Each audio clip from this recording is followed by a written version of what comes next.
말씀, 우리가 함께 나눌 말씀은 고린도전서 14장 26절에서 40절 말씀입니다. 고린도전서 14장 26절에서 40절 말씀 우리 함께 읽도록 하겠습니다. 시작.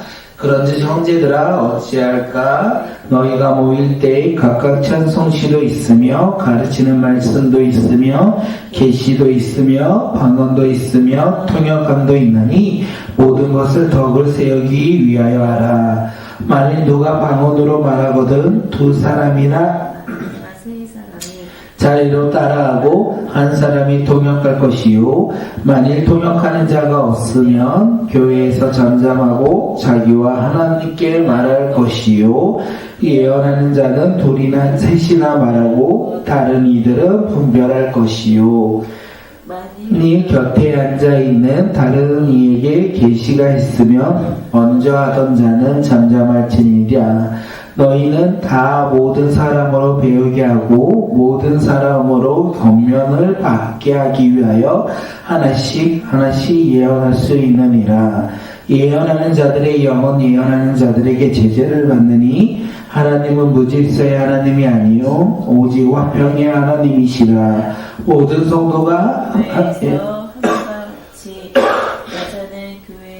잠잠하라. 그들에게는 말하는 것을 허락함이 없나니 율법에 이른 것 같이 오직 복종할 것이요 만일 무엇을 배우려거든 집에서 자기 남편에게 물을지니 여자가 교회에서 말하는 것은 부끄러운 것이라.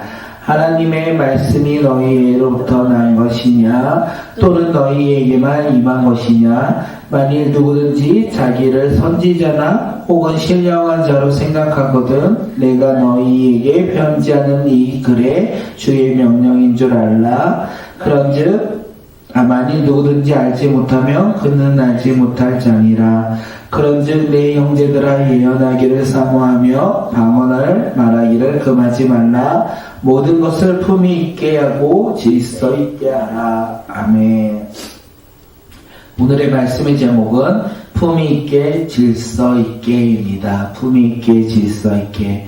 과연 어떤 것이 품위 있고 질서가 있는지 하나님의 말씀을 통하여 깨닫는 귀한 시간들이 되시기를 바라겠습니다. 고린도 교회는 수많은 다양한 은사들이 있었습니다. 은사가 있다는 것은 좋은 것 같아요. 나에게 하나님이 주신 놀라운 선물이 있다는 것은 너무나 감사한 일인 것 같습니다. 그런데 문제는 그 은사로 인하여 교회가 하나 되지 못한다면 오히려 무질서하고 그리고 갈등과 분열이 일어난다는 거예요. 하나님이 주신 은사가 있는데 그것이 하나 되지 못한다면 교회는 하나 되지 못하고 분열되며 갈등을 맺을 수 있다. 갈등을 겪을 수 있다. 은사는 많지만 그것으로 인하여 교회에 유익이 되지 못한다. 덕을 세우지 못한다. 사도 바울은 이렇게 우리에게 이야기를 하고 있습니다. 그러면서 사도 바울이 26절에서 오늘 우리에게 이야기합니다. 26절 읽겠습니다. 그런즉 형제들아 어찌할까? 너희가 모일 때에 각각 찬송시도 있으며 가르치는 말씀도 있으며 계시도 있으며 방언도 있으며 통역함도 있나니 모든 것을 덕을 세우기 위하여 하라. 사도 바울은 이 분열과 갈등 속에 있는 고린도 교회에게 지금 성도들에게 이야기하고 있어요. 그런즉 형제들아 어찌할까? 너네들이 하나님의 은사를 받았는데 서로 하나 되지 못하고 분열되고 있는 이 상황 가운데 형제들아 어떻게 할까? 어떻게 하면 좋겠나? 이렇게 말을 하고 있는 거예요. 지금 그러면서 오늘 말씀을 통하여 이 은사들을 정리해요. 특별히 방언과 예언의 말씀의 결론을 맺기 시작한다는 것입니다. 고린도 교회가 함께 모여 예배를 드릴 때 그들은 찬송도 있었고 가르침도 있었고 계시와 방언과 통역함도 있었다는 거예요. 그리고 이 모든 은사들, 다양한 은사들이 있었는데 이 은사들의 목적은 오직 하나라는 거예요. 그것이 무엇입니까? 덕을 세우기 위한 거예요. 자기의 자랑을 위한 것이 아니라 자기가 높아지기 위해서 그 은사를 사용하는 것이 아니라 교회의 덕을 세우기 위해서 그들이 함께 나아간다는 것을 이야기합니다. 하나님의 은사는 자신을 자랑하기 위해서 사용하는 것이 아니라 교회의 덕을 세우기 위해, 성도를 섬기기 위해 우리가 사용해야 된다는 거예요. 하나님이 주신 은사가 무엇입니까?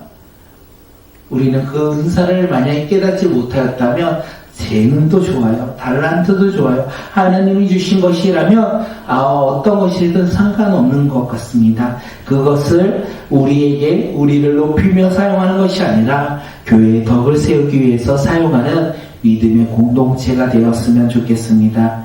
그래서 우리도 예배 가운데 다양한 모습으로 나가요. 어떤 이는 찬양으로 나가고 기도로 나가고, 또한 어떤 이는 가르침과 방언과 통역과 다양한 모습으로, 섬김의 모습으로 우리도 예배의 자리로 나아가고 있습니다. 그 주님이 주신 은사를 가지고 우리가 나아간다는 거예요. 그 은사를 가지고 우리는 믿음이 성장해야 돼요. 우리가 나의 믿음이 성장하며 나아가는데, 그것보다 앞서 우리가 무엇을 해야 됩니까? 덕을 세워야 된다는 거예요.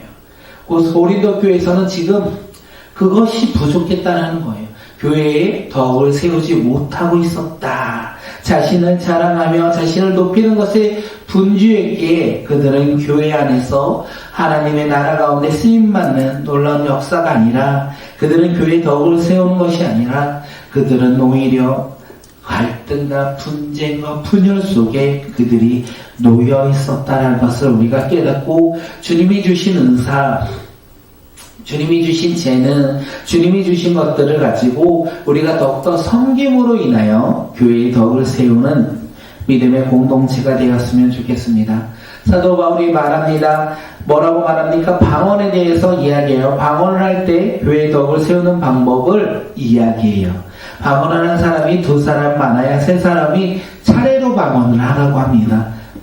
그런데 문제는 무엇입니까? 통역하는 사람이 있어야 된다는 거예요. 통역하는 사람이 없다면 교회에서 방언을 잠잠하라, 이렇게 이야기합니다. 자기와 하나님 가운데 지금 통역하는 사람이 없다면 예배 가운데 잠잠하라, 이렇게 이야기하고 있어요. 그것이 바로 교회의 덕을 세우는 것이다. 알 수 없는 말로 그들이 행함으로 인하여 믿음이 연약한 자, 그리고 방언을 할 수 없는 자들이 시험에 들지 않도록 잠잠하라, 이렇게 이야기하고 있습니다. 방언은 자기 자신에게 유익이 됩니다. 하나님과 나 사이 가운데 정말 깊은 교제와 그리고 관계를 맺을 수 있도록 방언은 우리 가운데 의미 있는 은사예요. 그런데 그것이 알 수 없는 사람들에게 가면 유익이 되지 못하기에, 통역하는 사람이 없다면 예배 가운데 그 통역하는 사람이 없다면 잠잠하라, 이렇게 이야기하고 있습니다. 방언뿐만 아니라 예언도 사도 바울이 분별하라, 이렇게 말해요. 우리 29절 한번 말씀 읽도록 하겠습니다. 시작. 예언하는 자는 둘이나 셋이나 말하고 다른 이들은 분별할 것이요. 예언하는 사람도 둘이나 셋이나 이렇게 사람을 제한하여 다른 사람들에게 예언을 하라, 이렇게 이야기하고 있어요. 그런데 그 이후에 뭐라고 합니까? 다른 사람이 예언을 하면 앞에서 예언했던 사람들이요 잠잠해야 했다, 이렇게 이야기했어요. 하나님이 주신 말씀과 은혜 가운데 내가 그 은사를 누리며 고백하며 은사를 사용할 때 교회의 덕을 세워라.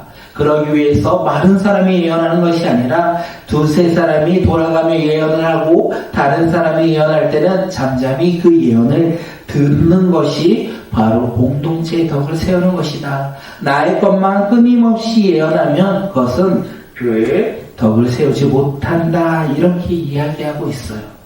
예언을 할 때도 질서 있게 해야 돼요. 방언을 할 때도 질서 있게 해야 돼요.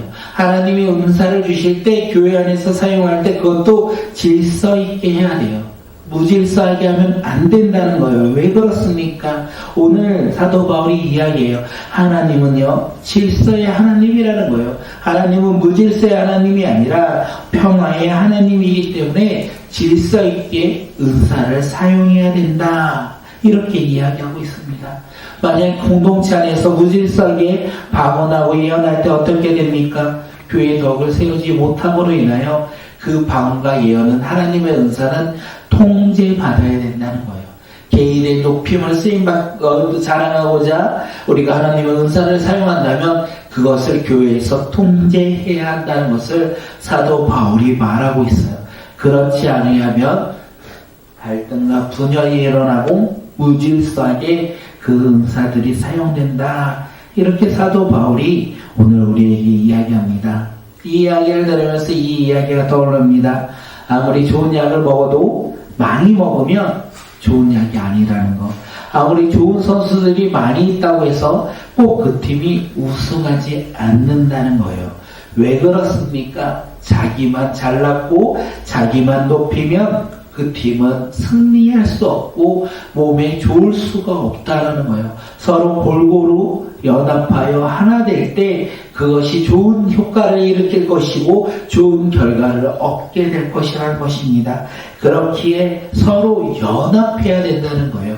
은사가 연합돼야 되고 성도가 연합돼야 되고 교회의 덕을 세우기 위해서 우리가 서로 연합되어 하나 되어야 된다는 거예요. 그러기 위해서 다른 사람들에게 배려하며 우리가 양보하며 나아가야 된다는 거예요. 나의 은사를 높이며 나아가는 것이 아니라 다른 사람을 위해서 나의 은사를 잠시 멈추며 양보하며 배려해야 된다는 거예요. 그리고 우리가 은사를 사용할 때 교회의 덕을 세우기 위해서 우리가 사용해야 된다는 것이에요. 그럴 때 어떤 일이 일어납니까? 우리 가운데 은사가 성장할 것이에요. 내가 자랑하고자 은사를 마음껏 사용하면 은사는 성장하는 것이 아니라 멈춰있는 것이고 정제된다는 거예요. 하지만 우리가 은사를 우리가 주님의 덕을 세우는 데에 사용한다면 그 은사는 성장할 것이고 우리의 모습은 변화되어 예수 그리스도의 성품을 닮는 믿음의 자녀들로서 우리가 변화될 것이라고 사도 바울은 이야기합니다. 이 중간에 사도 바울이 그런데 이 바울과 예언하고 사이에 조금은 맞지 않는 이야기를 했는데 그것이 무엇이냐면 여자는 교회에서 잠잠하라 이렇게 말했어요. 당시 이 사도 바울이 여자를 비하하고자 이 말을 한 것은 아닌 것 같습니다. 여자에서 너희들은 교회에서 잠잠하라, 여자들은 말할 권리가 없다 이렇게 말한 것이 아니라 당시 일부 여성들이요 공적인 예배 시간에 잘못된 이 은사를 사용함으로 인하여 질문을 함으로 인하여 예배 질서가 무너지는 상황들이 고린도 교회에서 발생되었던 것 같습니다. 그래서 그것을 방지하고자 너희들이 무엇을 배우고 싶거든 집에서 해라. 자기 남편에게 물으라. 이렇게 말했어요. 예배에 질서 있게 나가는 이 예배 가운데 너희들의 궁금함과 너희들의 은사를 너희들의 스스로를 위해서 사용하는 것을 잠잠하라. 이렇게 말을 하면서 사도 바울이 여자는 교회에서 잠잠하라. 이렇게 이야기하고 있습니다.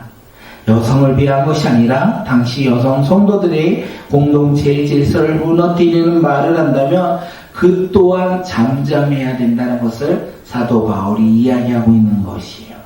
그래서 우리가 교회의 덕을 세우지 못하는 모습이 있다면 어떻게 합니까? 잠잠해야 되는 것이고 그 잠잠한 것을 통하여 우리가 교회의 덕을 세울 수 있다는 것을 사도 바울이 이야기하고 있습니다. 우리의 생각과 우리의 기준으로는 하나 될 수 없다는 것을 사도 바울이 이 은사의 이야기를 통하여 우리가 깨달을 수 있는 것 같아요. 그래서 우리가 어떻게 하면 하나 될 수 있을까? 이것을 생각하며 나가는 믿음의 공동체가 되었으면 좋겠습니다. 우리가 나의 것을 높이고 나의 것을 자랑하며 나아갈 때는 결코 서로 하나 될 수 없다는 거예요. 나의 것을 높이고 싶은 마음이 생길 때 오히려 우리가 잠잠하면 우리가 교회의 덕을 세우고 우리가 주님 안에서 서로 하나 되어 서로 사랑하며 하나 되는 놀라운 일들이 일어나지 않을까 생각되어집니다. 그렇기에 우리는 공동체 가운데 무엇을 해야 합니까? 우리가 공동체를 위해서 나의 것을 내려놓는 믿음의 자녀들이 되었으면 좋겠습니다. 내가 높아지려 할 때, 내가 나의 것을 자랑하고 싶을 때 어떻게 해야 되냐고요? 내려놔야 된다는 거예요. 그리고 교회의 덕을 세우기 위해서 배려하고 성도가 성도를 바라볼 때 교회는 하나 될 것이고 성도는 한 가족이 될 것이라는 것입니다. 사도 바울이 그것을 계속 이야기하고 있는 거예요. 그러면서 마지막으로 이 방언과 예언에 대해서 마지막으로 이야기합니다. 먼저 은사를 받은 사람은 사도 바울이 뭐라고 말합니까? 주의 명령에 따라 내가 말하는 것을 주의 명령으로 알고 따라야 한다. 은사를 받은 사람들은 지금 내가 너희에게 말한 것을 주의 명령으로 알고 따라야 한다. 이렇게 말을 해요. 만약 주의 명령으로 인정하지 않는 사람이라면 그는 무지한 사람이다. 알지 못하는 사람이다. 이렇게 얘기하면서 사도 바울이 마지막으로 자신의 결론을 맺고 있습니다. 사도 바울이 예언하기를 구하고 방언하는 것을 금하지 말라 이렇게 얘기해요. 다시 말하면 방언도 하고 예언도 해라. 그것이 성도의 유익이고 교회의 유익이다. 고린도 교회 성도들 너희들이 마음껏 방언도 하고 마음껏 또 예언을 하라 이렇게 권면하고 있습니다. 하지 말라가 아니라 더욱더 교회의 유익이니까 사용해라 이렇게 말을 하면서 사도 바울이 결론을 맺습니다. 40절 함께 읽겠습니다. 시작. 것을 품위 있게 하고 질서 있게 하라. 이것이 결론이에요. 모든 은사를 사용할 때 품위 있고 질서 있게 해야 한다. 이렇게 이야기하고 있어요. 교회가 든든히 세워가는 길은 성도가 은사를 사용할 때 품위 있게 하고 질서 있게 할 때 교회는 교회의 덕을 세우며 교회가 든든히 세워갈 것이다.